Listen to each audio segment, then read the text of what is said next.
And turning to your legislative watch, lawmakers are considering raising the gas tax, which would make it more expensive to fill up your tank. Jacqueline Powell has a look at that proposal that could ask drivers to sacrifice a bit for the sake of Idaho's roads.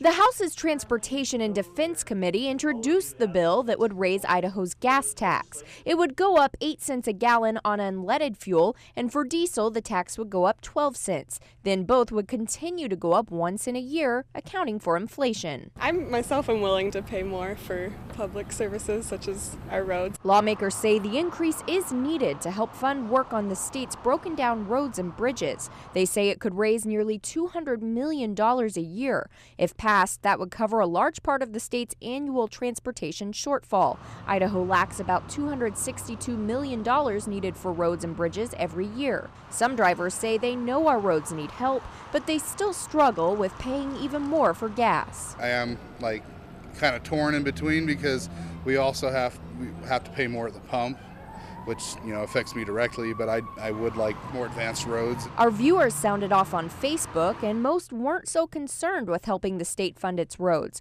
The majority said they do not agree with raising the tax. Darlene wrote, "No, we are already taxed to the max as it is."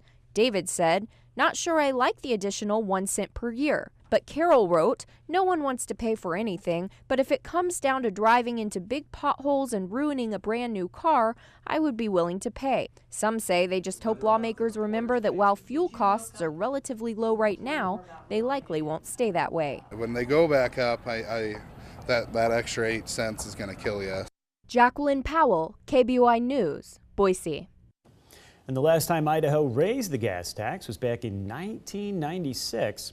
If it passes, this bill would also raise vehicle registration and permit fees.